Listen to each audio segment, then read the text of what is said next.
Welcome to my channel. My name is doctor Disha. I am public health expert talking about prevention.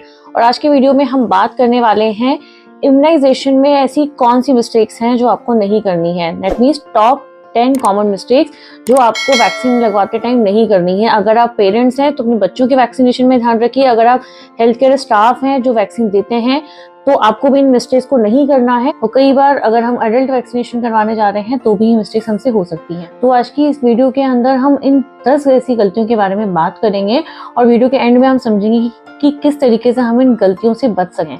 तो इस video को आप and तक जरूर देखिए और अगर आपको वीडियो पसंद आती है तो इस वीडियो को शेयर जरूर करिए ताकि लोग भी जब इम्यूनाइजेशन करवाने जाएं तो ऐसी गलतियां ना करें। तो चलिए आज की वीडियो को स्टार्ट करते हैं। और अगर आप चैनल पे नए हैं तो चैनल को सब्सक्राइब कर दीजिए ऐसी हेल्थ अपडेट्स के लिए।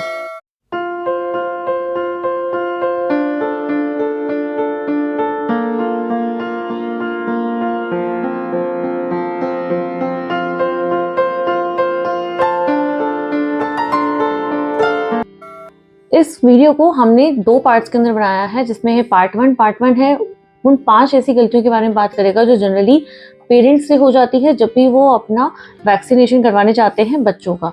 और पार्ट 2 के अंदर हम बात करेंगे अगर आप नर्सिंग स्टाफ हैं, हेल्थ केयर प्रोफेशनल हैं तो आपसे ऐसी क्या क्या मिस्टेक्स हैं जो वैक्सीन देते समय आपसे हो सकती हैं, उनके बारे में हम पार्ट 2 में बात करेंगे। इन दोनों पार्ट के साथ साथ में इस वीडियो के हमारे चैप्टर्स भी हैं जो वीडियो के नीचे आपको मिल जाएंगे। तो अगर आप चैप्टर वाइज कुछ देखना चाहते हैं तो भी आप चैप्टर वाइज इस वीडियो को चेक कर सकते हैं। तो चलिए स्टार्ट करते हैं। सबसे पहले हमारा पार्ट 1 में हम बात करेंगे ऐसी कॉमन मिस्टेक्स जो जनरली पेरेंट्स से हो सकती हैं या फिर अगर हम कोई यंग इंसान है जो अपनी वैक्सीन लगवाने जा रहा है, जैसे रेबीज की हो गई या टेटनस की हो गई, तो उनसे भी ये गलतियां हो सकती हैं। तो इनको ध्यान से सुनिएगा। सबसे पहला है यहाँ पे वो है इग्नोरिंग द वैक्सीनेशन शेड्यूल। इसका मतलब है वैक्सीनेशन शेड्यूल जो आपको बताया जाता है, जो आपको फॉलो करना है, चाहे आप बच्चे का वैक्सीनेशन करवाने जा रहे हैं, चाहे आप रेबीज का वैक्सीनेशन करवाने जा रहे हैं, चाहे आप टेटनस का करवा रहे हैं, आप किसी और बीमारी का वैक्सीनेशन करवा रहे हैं, इन सारे ही केसेस में एक वैक्सीन का एक पर्टिकुलर शेड्यूल है। हर वैक्सीन का एक शेड्यूल बना रखा है। उस शेड्यूल के अंदर वो जो आपको टाइम निर्धारित टाइम है उसके अंदर ही आपको वैक्सीन लगवानी चाहिए, उसको आपको इग्नोर नहीं करना चाहिए। कई लोग सोचते हैं कि इसको हम इस महीने नहीं लगवाया अगले महीने लगवा लिया, तो ये आपको नहीं करना है। आपको अपने वैक्सीनेशन शेड्यूल को इग्नोर नहीं करना है, चाहे वो बच्चों का हो चाहे वो खुद का हो। दूसरी गलती है यहाँ पे वो है अपनी डोज को मिस करना, that is missing vaccine doses. मतलब जब भी आपको वैक्सीन डोज लगाने को कहा जाता है तो जनरली ये लोगों को लगता है मैंने एक डोज लगवा ली है, अब उसके बाद मैं अगर ठीक हूँ तो मुझे दूसरी डोज लगवाने की जरूरत नहीं है। सेम चीज कई बार पेरेंट्स के साथ भी देखी गई है। जब वो इम्यूनाइजेशन करवाते हैं बच्चों का तो उस केस में ऐसा हो सकता है कि उन्होंने बच्चे को 1.5 महीने की वैक्सीन लगवाई, 2.5 महीने की लगवाई, उसके बाद 3.5 महीने की वाली वैक्सीन नहीं लगवाई, अब सीधा 9 मंथ्स के बाद उन्होंने वैक्सीन लगवाया। इसका मतलब जो बीच की डोज थी उसको उन्होंने मिस कर दिया। तो ऐसा आपको बिल्कुल भी नहीं करना है, ये गलती नहीं करनी है। अपनी डोज आपको मिस नहीं करनी है, चाहे वो बच्चों का केस हो चाहे वो आपका खुद का केस हो। और बच्चों की वैक्सीनेशन पे मैंने ऑलरेडी एक डिटेल वीडियो बनाई हुई है नेशनल इम्यूनाइजेशन प्रोग्राम पे, जो मेरे आई बटन पे इस समय आपको दिख रही है। इसको जाकर आप डिटेल में उस वीडियो को चेक कर सकते हैं, बच्चों को कब कौन कौन सी वैक्सीन लगती है उसके बाद। Mistake number 3, pre vaccination advice नहीं लेना डॉक्टर से, या प्री वैक्सीनेशन कंसल्टेशन को इग्नोर कर देना, उसके बारे में बात नहीं करना। इसका मतलब ये है जब भी आप डॉक्टर के पास वैक्सीन लगवाने आते हैं किसी हेल्थ केयर स्टाफ के साथ में, तो अगर आपको किसी तरह की एलर्जी है किसी एलिमेंट से, किसी भी प्रॉब्लम किसी से, या बच्चों के केस में बच्चों को कोई एलर्जी है, कोई प्रॉब्लम है, तो वैक्सीन लगवाने के पहले अपने डॉक्टर के साथ में कंसल्ट नहीं करना, अपनी वैक्सीन के बारे में उनको डिटेल में नहीं बताना और आपने आकर सीधा उनसे वैक्सीन लगवा लिया। और कई बार ऐसा हो सकता है कि बच्चे को कोई साइड इफेक्ट हो सकता है, आपको कोई पर्टिकुलर साइड इफेक्ट हो सकता है, या फिर कोई एलर्जी हो सकती है, एनाफाइलेक्सिस हो सकता है। तो ऐसी जो चीजें हैं उनको अवॉइड करने के लिए हमेशा वैक्सीन लगवाने के पहले अपने डॉक्टर के साथ में प्री वैक्सीनेशन कंसल्टेशन जरूर लें। उन्हें अपनी हिस्ट्री जरूर बताएं, अगर आपको किसी भी चीज से एलर्जी है तो उसे छुपाएं नहीं। मिस्टेक नंबर 4, अवॉइडिंग दी पोस्ट वैक्सीनेशन एडवाइस। मतलब जो वैक्सीन के बाद आपको एडवाइस दी जाती है फॉलो करने के लिए आपके हेल्थ केयर स्टाफ से, आपके डॉक्टर से, आपने जहाँ भी अपना वैक्सीन लगवाया है उस एडवाइस को इग्नोर कर देना। जनरली ये ऐसा होता है जब भी आप बच्चों की वैक्सीन लगवाने जाते हैं या खुद वैक्सीन लगवाते हैं तो आपको हमेशा बताया जाता है कि वैक्सीन वाली साइट पे आपको दर्द होगा तो आपको क्या करना है, आपको हल्का फुल्का बुखार आता है या फिर आपको कौन से ऐसे केस हैं, ऐसी कौन सी एलर्जी हो सकती है, कोई साइड इफेक्ट हो सकता है, जब आपको इमीडिएटली डॉक्टर के पास बच्चे को लेकर जाना है या खुद को पहुंचना है अगर ऐसा कोई साइड इफेक्ट होता है। तो जनरली लोग ये जो पोस्ट वैक्सीनेशन एडवाइस जो दी जाती है इसको इग्नोर कर देते हैं, इस पर ध्यान नहीं देते एंड कई बार इसका रिजल्ट ज़्यादा खराब हो सकता है जब किसी कोई साइड इफेक्ट हो जाए या ऐसी चीज़ हो जाए। तो please don't ignore the post vaccination advice. आपको जो भी दी जा रही है उसको प्रॉपर फॉलो करिए। अगर आपको बताया जा रहा है कि वैक्सीनेशन साइट को दबाकर रखना है, उसको मसलना नहीं है, तो वो ना करें। अगर आपको बताया जा रहा है कि हल्का फुल्का बुखार है आपको तो उसके लिए आपको पैरासीटामोल की टैबलेट्स दी जाती हैं, या आपको ये बताया जा रहा है कि वहाँ पे थोड़ा बहुत दर्द हो रहा है तो बर्फ़ की आप सिकाई कर सकते हैं। इस तरह की पोस्ट वैक्सीनेशन एडवाइस आपको दी जाती है और आप उनको फॉलो कर सकते हैं ताकि आपको अननेसेसरी हेल्थ केयर फैसिलिटी में दोबारा जाकर आपको दोबारा दिखाना ना पड़े और आपका अननेसेसरी वहाँ पे ग्राउंड ना लगे। Mistake number 5, hiding your medical history. Doctor से अपनी मेडिकल हिस्ट्री को छुपाना, या फिर आपने पहले कोई वैक्सीन लगाया है और अब आपने डॉक्टर को फिर उस वैक्सीन के बारे में नहीं बताया, या आपने कोई डोज मिस कर दी और अब आपने किसी और डॉक्टर के पास जाके अपनी दूसरी वैक्सीन लगवा ली। तो ये चीज़ आपको नहीं करनी है। कई बार ऐसा होता है लोग इनफैक्ट जो रेबीज़ के केसेस है उसमें ये जनरली होता है जब पेशेंट को रेबीज़ का ओसीडी हो जाता है, वो बहुत ज़्यादा इस चीज़ को लेकर एंजाइटी में रहते हैं, तो वो जनरली एक डॉक्टर के पास जाके वैक्सीनेशन कंप्लीट करवाते हैं, फिर किसी और के पास जाके वैक्सीनेशन कंप्लीट करवा देते हैं और जब वो अगले के पास जाते हैं तो वो अपनी प्रीवियस हिस्ट्री वहाँ पे हाइड कर देते हैं। ये नहीं बताते कि वो ऑलरेडी वैक्सीनेटेड हैं। तो ये चीज़ आपको नहीं करनी है। सेम चीज़ बच्चों के केस में है। अगर आपने ऑलरेडी कहीं वैक्सीन लगवाया है और अगर आपसे कार्ड गुम गया है या आपके पास में कोई ऐसी सिचुएशन हो गई है जिससे आपको पता नहीं है, तो भी आप जब नया वैक्सीन लगवाने जब भी जा रहे हैं तो अपनी मेडिकल हिस्ट्री को छुपाइए नहीं। वहाँ जाके उन्हें बताइए कि ऑलरेडी आपने वैक्सीन लगवाया है। तो ये आपको बिल्कुल भी नहीं करना है। अपनी मेडिकल हिस्ट्री को हाइड नहीं करना है अपने हेल्थ केयर स्टाफ से, अपने डॉक्टर से। Other very common mistake, not carrying immunisation card during immunisation. जब भी आपका इम्यूनाइजेशन का शेड्यूल होता है बच्चों के केस में स्पेशली, तो उन्हें एक इम्यूनाइजेशन कार्ड दिया जाता है जिसे हम वैक्सीनेशन कार्ड भी बोलते हैं। आप चाहे गवर्नमेंट में करवाएं चाहे प्राइवेट में करवाएं, दोनों ही जगह पे ये कार्ड आपको दिया जाता है। तो इस कार्ड को जब आप वैक्सीनेशन करवाने जा रहे हैं अपने डॉक्टर के पास में, तो आपको इस कार्ड को अपने साथ लेकर जाना है। कई बार ऐसा होता है कि हम उस कार्ड को लाना भूल गए हैं या हमने घुमा दिया उस कार्ड को। ये हमें नहीं करना है। आपको अपने इम्यूनाइजेशन कार्ड को हमेशा संभाल के रखना है, because very important immunisation card जो है उसमें आपकी जितनी भी डेट्स लिखी हुई होती हैं वो डेट्स बहुत इंपॉर्टेंट है हेल्थ केयर स्टाफ के लिए, आपके लिए भी। जब भी बच्चे को जो वैक्सीन लगती है उस कार्ड में उसकी एंट्री होती है। उसके अलावा जब बच्चे को अगली वैक्सीन लगनी है वो भी उस कार्ड के अंदर एंट्री की जाती है। तो इससे आप अपने बच्चे की इम्यूनाइजेशन का एक ट्रैक रख सकते हैं। साथ ही साथ अगर आप किसी नई जगह पे जा रहे हैं या आज आपने वैक्सीनेशन किसी एक स्टेट में करवाया, उसके बाद आप किसी और जगह पे मूव कर गए और वहां जाके आपको बची हुई वैक्सीनेशन करवानी पड़ रही है, तो उस केस में इम्यूनाइजेशन कार्ड जो है ये बहुत हेल्प करता है हेल्थ केयर स्टाफ की। इसको देखकर वो बहुत ईजिली आपके बच्चे की आगे की वैक्सीनेशन कंप्लीट कर सकते हैं। तो इम्यूनाइजेशन कार्ड को जब भी आप वैक्सीन करवाने जाना है इसको साथ में लेके जाना बहुत ज़रूरी है और साथ ही इसको संभाल के रखना भी बहुत ज़रूरी है जब भी आप इम्यूनाइजेशन करवाते हैं। कॉमन मिस्टेक जो जनरली करते हैं, आप वैक्सीन लगवा कर आ गए और अगर आपको कोई भी डाउट है वैक्सीनेशन के रिगार्ड में, आपको लग रहा है कि मुझे जो वैक्सीन लगी है वो एक्सपायर्ड वैक्सीन तो नहीं लग गई, मुझे जो वैक्सीन दी गई है वो सेम डेट से दे दी गई है, तो अगर आपके दिमाग में कोई भी ऐसा डाउट आता है तो डोंट हेजिटेट। आपको उसी टाइम अपने हेल्थ केयर स्टाफ के साथ में अपना डाउट क्लियर करना चाहिए, उनसे बात करनी चाहिए। Because specially in case of rabies, जो मैंने अभी रिसेंटली मेरे जो मैसेजेस आए हैं उसमें जो मैंने नोटिस किया है उसमें जनरली यही है कि लोगों को डाउट है बट उन्होंने उस टाइम उनसे कंसल्ट नहीं किया। तो अगर आपको इस तरह का डाउट होता है तो आपको इमीडिएटली अपनी डाउट को क्लियर करना है, उनके साथ अपनी बात डिस्कस करिए। सो ये हमारी कॉमन मिस्टेक्स हो गई जो जनरली पेरेंट्स के पार्ट पे हो सकती हैं। और जनरली अगर पेरेंट्स की बात ना करें तो अगर हमारी बात करें, जो यंग लोग हैं या फिर जो डॉग बाइट के लिए वैक्सीन लगवा रहे हैं, किसी और बीमारी के वैक्सीन लगवा रहे हैं, तो ये कुछ मिस्टेक्स हैं जो हम कर सकते हैं वैक्सीनेशन के दौरान। नेक्स्ट पार्ट है उसमें हम बात करते हैं कौन सी कॉमन मिस्टेक्स हैं जो एक हेल्थ केयर स्टाफ से हो सकती हैं जब वो वैक्सीनेशन कर रहे हैं किसी और पेशेंट का। चलिए इसको स्टार्ट करते हैं पार्ट 2 को, जिसमें हम बात करें सबसे पहली मिस्टेक है जो हो सकती है। Not using correct method of vaccine storage, इसका मतलब है वैक्सीन जो है उसको जब हम स्टोर कर रहे हैं, हम उसके जो उसका टेम्परेचर है, जो निर्धारित टेम्परेचर है उसका, और जो most of the vaccine store होती है वो generally 2 to 8 degree Celsius temperature पे स्टोर की जाती हैं। तो अगर हम इन वैक्सीन को जो भी हम यूज़ कर रहे हैं, चाहे हम किसी क्लिनिक में कर रहे हैं या हम किसी गवर्नमेंट हॉस्पिटल में यूज़ कर रहे हैं, तो उन वैक्सीन को हमेशा हमें स्टोर करना है वो जो टेम्परेचर मेंटेन है उसी के अंदर। ये अगर हम इस वैक्सीन की बात करें तो जब भी जो पीएचसीज होती हैं या जो आपके गवर्नमेंट हेल्थ सेंटर्स होते हैं, वहाँ पे ऑलरेडी ILR होते हैं जो वैक्सीन को स्टोर करने के लिए होते हैं, और उनमें ऑलरेडी एक टेम्परेचर के लिए थर्मोमीटर होता है, वो स्पेसिफिकली सेट होता है 2 to 8 डिग्री सेल्सियस पे। जो भी आपको टेम्परेचर रखना है वैक्सीन का, वो इसके ऊपर वो सेट होता है, और उसका एक ऑलरेडी लॉग बुक होती है, चार्ट होता है, उस पर सारी चीज़ें नोट डाउन की जाती है जो भी उसका इंचार्ज होता है। तो आपको ये हमेशा ध्यान रखना, जब भी आप वैक्सीन को स्टोर करेंगे तो आपको जो टेम्परेचर है उसका उसी पे उसको स्टोर करना है, क्योंकि अगर आप उसको उस टेम्परेचर स्टोर नहीं करेंगे तो वैक्सीन की जो एफिकेसी है उसके ऊपर फर्क पड़ सकता है।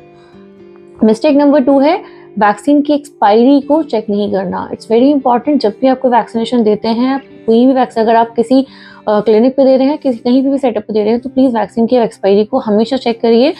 कुछ लोग हैं जो केमिस्ट से खरीद के वैक्सीन लगवाते हैं, तो इन दैट केस अगर आप केमिस्ट के शॉप से लेकर आ रहे हैं तो अगर वो उन्होंने चेक किया तो लेने के पहले प्लीज़ उसकी एक्सपायरी को हमेशा चेक करिए, ताकि आपको बाद में डाउट ना आए। बिकॉज मुझे ऐसे कई क्वेश्चंस आए हैं रेबीज़ की वीडियोस में जिसमें लोगों ने पूछा है कि मुझे डाउट है कि मुझे एक्सपायर्ड वैक्सीन लगा दी गई है। सो इस तरीके के डाउट आपके दिमाग में ना हो बाद में, इससे बेटर है हम उसको पहले ही क्लियर कर लें। मिस्टेक नंबर 3 है यहाँ पे not using the correct method of administration. मतलब यहाँ पे जो भी हमें जो वैक्सीन दी जा रही है, वैक्सीन को देने के 3-4 तरीके होते हैं। वैक्सीन को आप ओरली पिलाते हो ड्रॉप्स की फॉर्म में, जैसे ओरल पोलियोवायरस होगी। वैक्सीन को हम इंट्राडर्मल देते हैं, मतलब चमड़ी के अंदर देते हैं, जो हमारी BCG की वैक्सीनेशन होती है।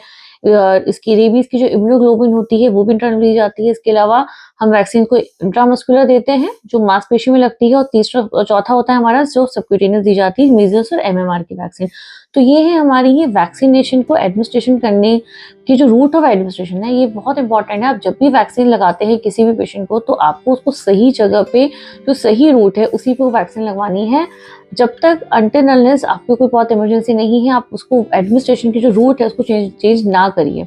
इसी के साथ साथ जो अगली मिस्टेक है वो होता है कॉमन साइट, जो उसकी जो रूट साइट है, साइट भी यहाँ पे बहुत इंपॉर्टेंट है। अगर कोई वैक्सीन लेफ्ट आर्म में लगनी है तो उसे लेफ्ट आर्म में ही लगाइए।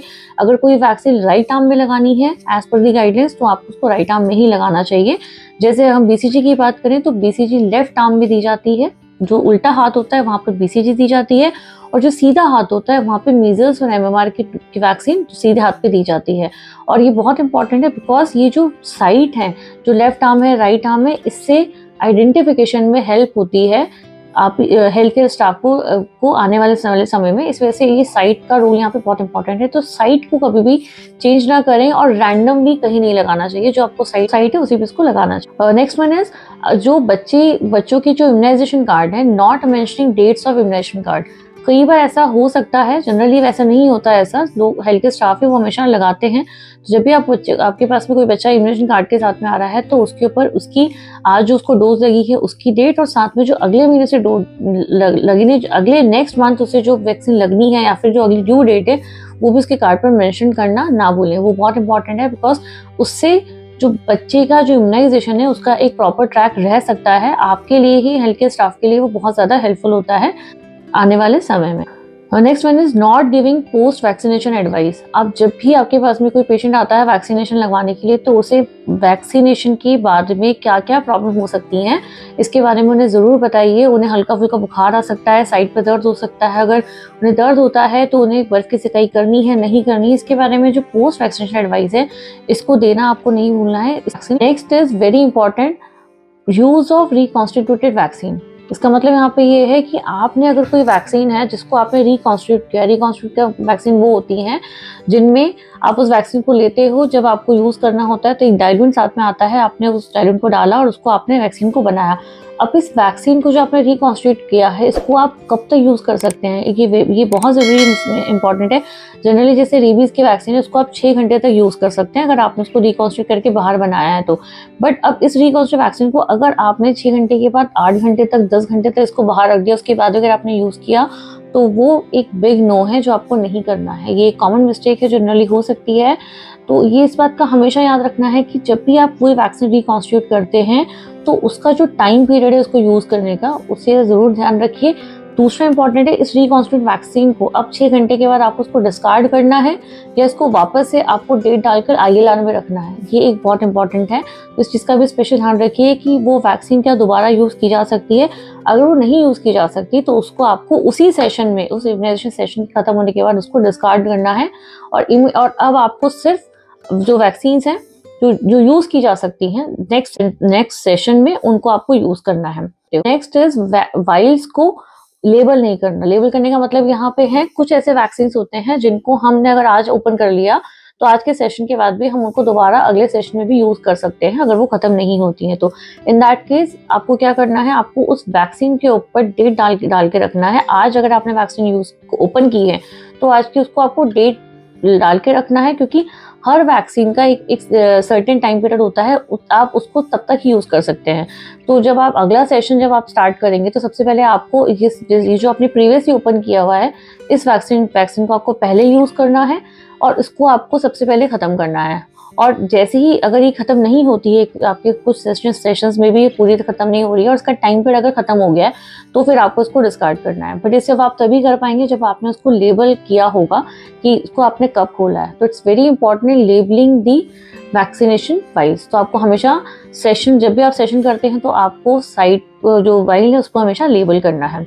Next is not maintaining cold chain during transportation. मतलब यहाँ पे ये है, जब भी आप वैक्सीन को, क्योंकि जनरली ऐसा होता है कि जो गवर्नमेंट सेक्टर में जो वैक्सीन लगती हैं वो लगती हैं प्राइमरी हेल्थ सेंटर पे, उनका ILR होता है, उनकी सारी चीज़ें होती हैं। अब वो जो वैक्सीन जो होती है वो ट्रांसपोर्ट होकर जब विलेज में जा रही है, वो आंगनवाड़ी पे जा रही है या सीट पे जा रही हैं, तो एक प्रॉपर टेम्परेचर के साथ में कोल्ड चेन मेंटेन करने के साथ में उसको ट्रांसपोर्ट करना ज़रूरी है। तो ये वेरी इंपॉर्टेंट है, जब भी आप ऐसे सेटअप में है जहां आपको वैक्सीन ट्रांसपोर्ट करानी है तो आपको इसके टेम्परेचर को प्रॉपर मेंटेन करना चाहिए। It's very important. ये थी हमारी आज की वीडियो जिसमें हमने बात करी ऐसी कॉमन मिस्टेक जो जनरली पेरेंट्स से भी हो सकती हैं, अगर आप दूसरा कोई इम्यूनाइजेशन करवाने जा रहे हैं तो उनसे भी हो सकती हैं, ये हेल्थ केयर स्टाफ से भी हो सकती हैं। तो नेक्स्ट अगर हम बात करें कि ये जो कॉमन मिस्टेक्स हैं इनसे हम कैसे बच सकते हैं, इनसे बचने का बहुत ईजी तरीका है। अगर आप पेरेंट हैं तो आप अपने फ़ोन के अंदर आप रिमाइंडर सेट कर सकते हैं अपने बच्चे का अगला वैक्सीनेशन कब लगना है। अगर आपको कोई डाउट है अपने डॉक्टर से आप बात कर सकते हैं, उनसे कंसल्ट कर सकते हैं। आपको वैक्सीन से रिलेटेड कोई क्वेरी है तो आप उनके साथ में अपना सेशन फिक्स करिए, उनसे आप जो भी आपको वैक्सीन लगा रहा है उनसे आप पूछ सकते हैं। अगर आपको ये डाउट हो रहा है कि वैक्सीन एक्सपायर्ड तो नहीं है तो आप उनसे पूछ सकते हैं। अपने आप को डाउट में रखने से बेटर है आप उसी ड्यूरेशन में वैक्सीन की एक्सपायरी चेक कर सकते हैं, सो दैट आपको ये कन्फ्यूजन नहीं होगी। इसके अलावा आप जो इम्यूनाइजेशन कार्ड आपको दिया जाता है उसको अच्छे से एक बार समझ सकते हैं हेल्थ केयर स्टाफ के साथ कि ये जो डेट्स लिखी हुई हैं इनका क्या मतलब होता है। और उस पर जब आप डेट लिखवाते हैं तो हमेशा आप जब वैक्सीन कराने के बाद निकल रहे हैं तो उस डेट को वहाँ पर डलवाकर उस डेट को नोट करवाने के बाद ही आप वैक्सीनेशन साइट से बाहर निकलें।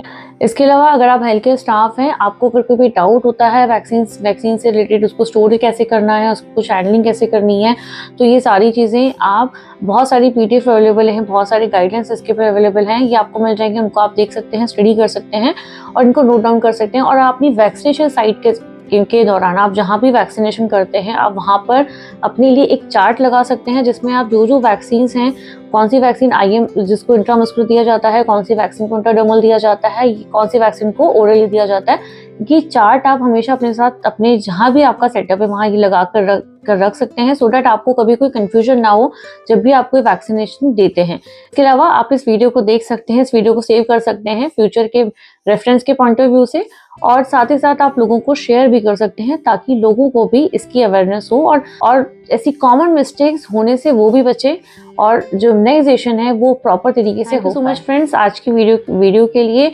आई होप आज की वीडियो से आपको कुछ वैल्यू एडिशन हुआ होगा, आपको कुछ हेल्प मिली होगी। अगर आपको वीडियो पसंद आई है तो इस वीडियो को लाइक ज़रूर करिएगा और साथ ही साथ इस वीडियो को शेयर करिएगा ताकि लोग जो इम्यूनाइजेशन करवा रहे हैं वो भी इस तरह की मिस्टेक्स ना करें, उन्हें भी हेल्प मिले अपने इम्यूनाइजेशन के अंदर। और अगर आप चैनल पर नए हैं तो चैनल को सब्सक्राइब कर दीजिए इस तरह की हेल्थ अपडेट्स के लिए और हमारी इस अवेयरनेस कम्युनिटी में का हिस्सा बनिए। तो थैंक यू सो मच, मिलते हैं नेक्स्ट वीडियो के अंदर। तब तक आप हेल्दी रहिए, सेफ रहिए और अपना ध्यान रखिए। और अगर आपको कोई भी डाउट आता है तो आप कमेंट बॉक्स में मुझसे पूछ सकते हैं। Thank you.